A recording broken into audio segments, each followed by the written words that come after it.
Hey guys. Thanks so much for joining us for Off Script this morning, your neighborhood news podcast where we talk about everything going on in Southwest Florida through the eyes of our community correspondents. Miss Shari is getting some beauty rest, and so I have Trent with me today. Beauty rest sounds pretty good right now. Right? I know. It does. You look comfy. You look like you're ready for the first cold front of the year. I hear that we might be experiencing some of that after this latest tropical thing we're looking at. Yeah, thing is a polite way to put it. I mean- I like to be done with hurricane season at this time of the year.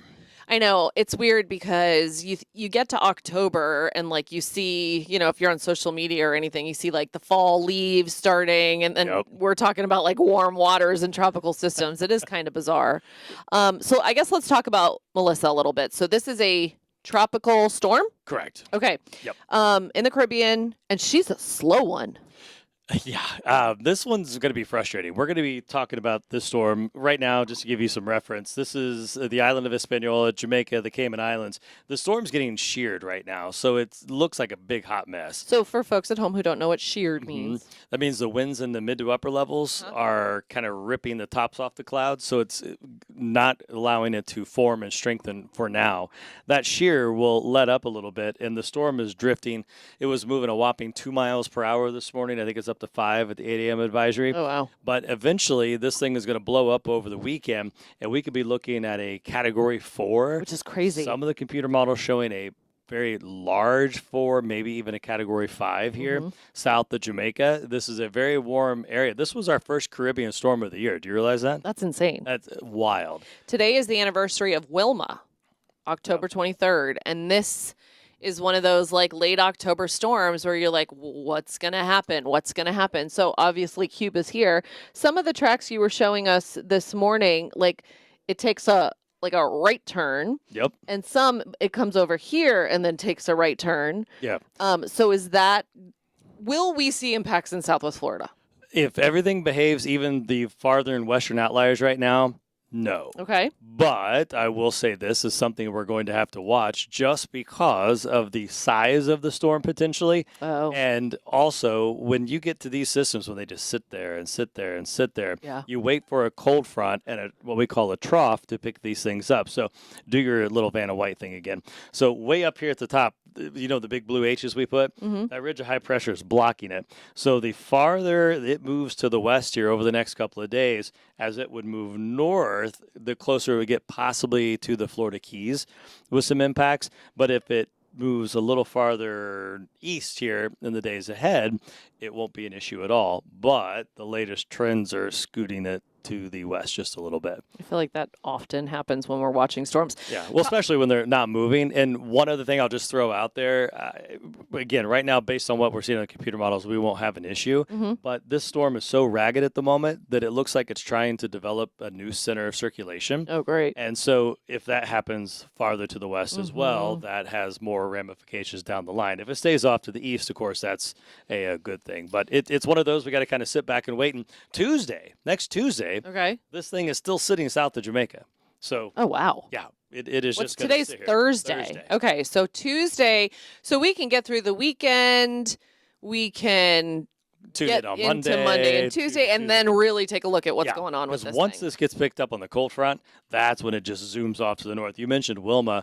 That storm set down by the Yucatan for days. And then once it got picked up in the trough, it came flying across Florida. Oh, I remember. And the next day, it was gorgeous. Yeah, it was beautiful Wow. out. Yep. Speaking of which, so Trent was telling me that after Melissa, we're going to have some beautiful weather. Ooh, yeah, you're sneaking it in there.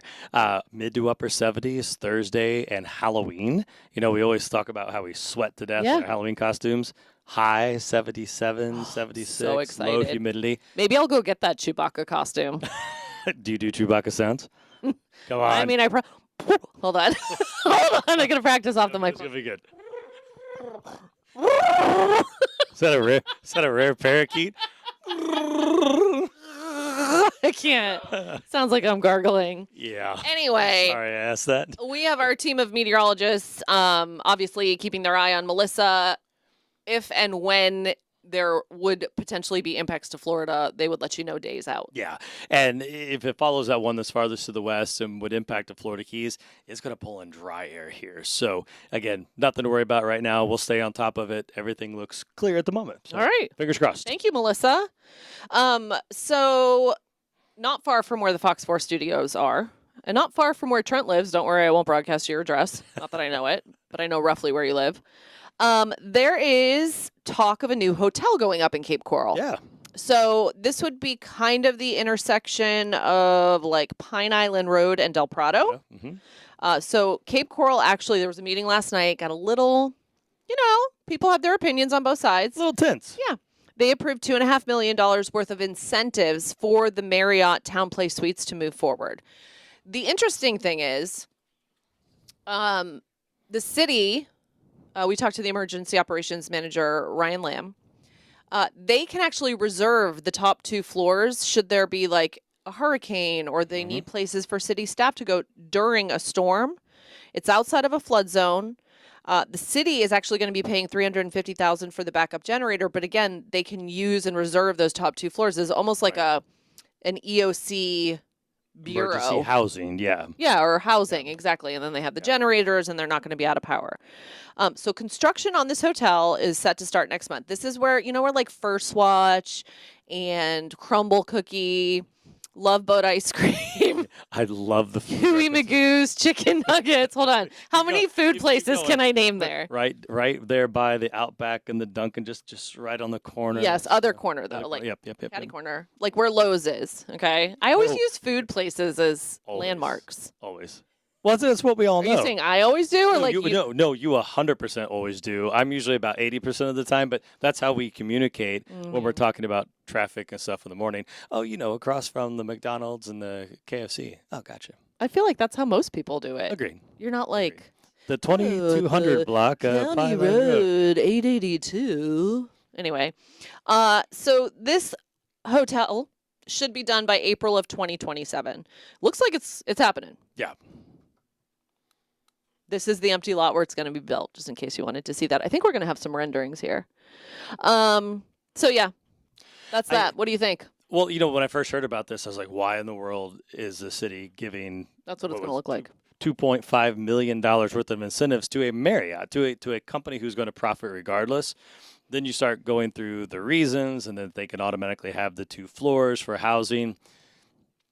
Well, and I know I'm not a math person, but Yeah. $2.5 million in the grand scheme of things for a major, like a city, Yeah, right. probably not that much considering it's for emergency operations, right? Like if you're having to rent hotel rooms or, whatever you'd have to do. What would that look like? I say we got hit by hurricanes 3 years in a row. What would that cost? Yeah. Yeah. Did you know we have a mystery guest today? I saw an empty chair. But I can say She just left. Now I'm real mysterious. It's a mystery who comes back in. We'll get to our mystery guest in just a second when she comes back. Where's she going? I don't know. That's a mystery too. Trent, just, I'm a big fan. Speaking of food, I've been trying to eat really healthy and work out because, I'm trying to get in shape in my 40s. 40. Yeah. When did that happen? Smart man. So anyway, we often used to, when I was in my junk food era, talk about how I liked like the classics, right? Like when you eat an Oreo, I don't want the pumpkin pie flavored thing. When you eat a Pop-Tart, strawberry all the way, like the original. Mhm. But you just tried the Girl Scout cookie flavored one, Yeah, the Thin Mint one. Thin Mint one? And I'll stick with the traditional Thin Mint. was it like toothpaste in the middle? Yeah, and the what do you call it? Like the crust of it, instead of being like the normal brown color, was black, and I was so worried that like my teeth were gonna look Hold on. purple. Like not the frosting. Not the frosting. The actual crust, instead of being like light, like a bread Brown, is color, like a dark pastry brown, color. almost black. Huh. Yeah, All right. very very minty. Not one of my favorites. All right. Sounds good. We're not going to be doing that again. Mystery guest is back. Should we bring her in? You She's ran one of my away. We favorites. were wondering what happened. We love our mystery guest. It's the beautiful Miyoshi Price. Hello, dear. Hi, Miyoshi. Is your microphone Hello, on? hello. Oh, Yes, we got it her. is. I believe is. so. Yeah, it's on. Hopefully. She's a vision in teal, sky blue, baby blue, whatever we want to call it. We love you so much. Bush. So Miyoshi, if you didn't know, is our Fort Myers community correspondent. So she has her finger on the pulse of everything going on in Fort Myers. She has made relationships with the city leaders, the who's who, and she, gets answers for people like you. Maybe you're watching right now. If you have a question about something going on in Fort Myers, drop us a line on Facebook.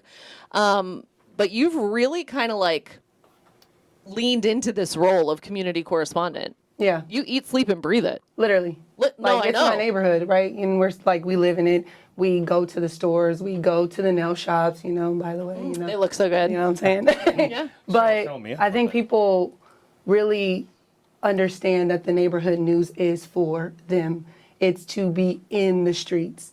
I've always wanted to have a career where I'm like, oh, I'm going somewhere and we can have a real conversation. I'm a real person, Yep. but I can get real answers for you too. Sure. Yeah. And so I think that was the blessing in the whole neighborhood news model. And Fort Myers is just, we got stuff going on. We got a lot. Full of stories. We have a lot. Always, right? Always. So let's just pick one. Miyoshi's got a million stories that we could talk about, but why don't we start with something that is kind of historic and there's a big question mark about the future. So we're talking about the Hall of 50 States. Fun fact, when I was in high school, Oh, gosh. my homecoming was in a building that was literally sitting right next to this called the Exhibition Hall. Oh yeah, Yeah. it's not there.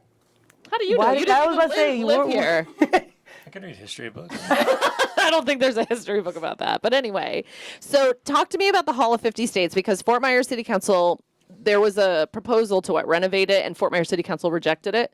Yes. Okay. So they had a whole RFP process, a few months ago, well, really a couple years, right? They've been trying to figure out who's going to take over this place. And then an unsolicited person came in and was like, oh yeah, let me take over, give me the lease and all this good stuff. And because I'm a neighborhood news reporter, I hit up some of the folks that put in proposals before and like, hey, have you heard about this? What are you trying to do? And Jim Becker, he owns a studio in downtown music Fort Myers, studio, a right? music studio. And he's like, wait a minute, I'm about to pull out my good suit. I'm coming to that meeting. Like literally, because he's usually in the same thing every single day. Yeah. And he was like, I'm pulling out my good suit. I'm talking to this council because, I want a fair shot at this. Like I've put in an RFP. I've done the proposal process and I have the money. He always tells me, I have the money. Okay. Well, that's That's an important fact. Right. I was like, all right. it's like the movie. What was it? Jerry Maguire, Show Me the Money, right? Like you Yeah. got to have the money to be able to do the project. Talk to me about what his vision is for this building. He wants to pretty much put that recording studio in there, but have live music and artists also performing. He also have a big story. His family used to dance in that building. He wants to restore and keep the integrity of the roof. And I'm glad that Beautiful, you can see. right? You saw the fan. Yeah, like people really have been going hard about preserving that. And anytime you hear, destructing or tearing down anything in that historical area, historic preservation comes out, people are ready to go, Yeah. go against the council if they want to move it out. And he's like, no, I want this to be an event space. I want to bring back homecoming dances and swing classes and all those things while incorporating the musical aspect that he's been doing for years. long time, yeah. Years. So he put in this proposal, and now the city manager is reviewing the plans, and I guess there's going to be a formal vote when at a future meeting, or when are we expecting that? Future meeting. Okay. There is to be determined. TBD. Let's say that TBD. It's TBD. But it's on record, and he fought for it. Yeah. Because they were about to vote To for tear it the- down? no, the unsolicited proposal. Oh, I got They you. were about to go with that person and forget about the RFP process that happened in the past. He was like, I'm not going to get a chance. Good for him. Some council for him. members were like, yeah. I love it. All right, let's talk about, downtown Fort Myers has changed so drastically over the past 2 decades. So many different things have popped up. Hotels, right? Like they've kind of reworked the basin. And then we saw all of these high rises pop up. And one that was kind of like talked about and pre-sold a little bit, but that has a little bit of controversy surrounding it is Prima Luce, right? So this is still sitting as an empty lot, but this is what it's supposed to look like. Beautiful. It's beautiful, right? It is beautiful. all. Renderings are gorgeous. Renderings are awesome. Yeah, but 3 years later, Yeah. it's still an empty lot. Building hasn't started. So you spoke with people who actually put down payments down to buy condos within there, and you also spoke with the man behind the development. So kind of give us a rundown of what is going on here. So the folks reached out to me because the whole neighborhood news thing, and they're like, look, we need somebody to tell our story. We want to speak now. Because I've been working on this for about a year, trying to find folks that invested money. One person, $96,000. Another person, $130,000. And they were sold that it's going to be done, you know? And in their contracts, what stuck out to me is the special conditions in the performance clause. If this site is not built by April 2025, they'll get all their money back. Their down payment. All their down payment. Yeah. Whatever they invested in, they should get it back. It's October 2025. And that's the problem. And they don't have their And money back. They don't have their money back. Okay. And so that was my first question. I was like, look, Mr. McFarlane, is this project a bust? So backtrack with me for 1 second for people who don't know anything about Prima Luce. What is his explanation as to why it hasn't moved forward? The construction loan. It's been difficult, multiple challenges, capital groups being approved, and then they looked at the bank statements and they don't have the money. Interesting. So they can't get the Yeah. finance. So he doesn't have the financing, doesn't the have the loan, financing. and then he goes to somebody else, and then that falls through. So now It's been 3. 3. Okay. And so that's why people are hearing, oh, we have approval. We have approval. We have approval. So now they're like, boy, that cried wolf. They're a little worried it's not going to They're move forward. They want their money back. They want their money. Where does he say things go from here? He's saying the next couple of weeks he should be securing a construction loan from a Florida bank. Okay. I asked him what bank. He said we cannot disclose that at the moment. Okay. And I was like, it's sounding familiar Yeah. because I even told Mr. McFarland, I said, well, you were very confident last time we spoke about this. And can you see the frustration of these investors who are teachers who, you know, work every day and they want a piece of what they call it the American dream. Yeah. Waterfront, luxury condo in Florida. Like, don't we all want that? Like, that'll be nice. Didn't one of the ladies you interviewed, she wanted a little piece of retirement somewhere here in Florida? Yeah. And they've been waiting 3 years and construction hasn't even started. Yeah. So if you're wanting a place to retire, like, hey, clock's ticking. I need to be enjoying, my piece of property. So Yeah. Yeah. that's a long time to wait just to see It's the a long construction fence. So he says that they're securing another loan and that should happen. For people who put that down payment, though, and we've moved this far forward and they want their money back, when is he saying those folks will get their money back? At the end of closing. At the end of closing on that construction on the loan? construction loan. Okay. So it might be a minute. Okay. I asked them by the end it of the goes through. year if it goes. If it goes through. That's the thing. If it goes That's Right, the okay. thing. So therein lies the stress with the That's people. why. Yeah. Yes. Okay. Okay. So this is something you're going to follow closely. Absolutely. Okay. Absolutely. All right. You can count on Miyoshi. If you have questions, concerns, maybe you're somebody who put a down payment, you can drop a note to Miyoshi on our Facebook right now and let us know what you're thinking about all of that. Can I ask you one follow-up question? Did anyone say that if he got approval and the building actually starts, that they would leave their money, or that they all want their cash back? They want their money They back. want their money. Okay. want their No, money back. I was just curious. Yeah. Because they were even looking at like one Fort Myers, which is right next door. Oh, that's true. They have big machinery out there. They're starting. making moves, Yeah. and they're like, Good point. I would want to move but now, when they start construction, the price go up. Gotcha. That's true. Yeah, because the cost of everything is way cost more of it, expensive than it yeah. was 3 years ago. Absolutely. That's interesting too. Like what they locked in as. Did they get to keep that price? Did they lock in on a price, or was it just a down payment? There are a lot of questions. So Yeah. Yoshi's going to continue to look into that. McCollum Hall is a special place in Southwest Florida. This is a place that was like a hot spot back in the day. It was like a jazz hall, right? Like B.B. King, Ella Fitzgerald, like big names would go there and people would dance. Well, there's been a lot going on, a lot of back and forth between what is happening next with McCollum Hall. So you are the expert on this because you've been following this forever. Oh my Tell gosh. me what's going on. My heart, because we have this neighborhood news model, my heart really goes out to the community for this because I've walked door to door of the 2 blocks where you can literally walk to McCollum Hall and you hear all the stories of my grandpa used to go there. There used to be a liquor store there. There used to be a movie theater across the street. There were so many businesses on in downtown Fort Myers. I guess that's more midtown, right off of Dr. Martin Luther King. And McCollum Hall has been vacant for over 2 decades, and developers have come forward, have had really good ideas, but it just doesn't meet the finish line. And so now the CRA is like, we're not going to do the developer thing. We're going to take it on ourselves, right? Cool. But now they want more community involvement. So they're having these listening sessions.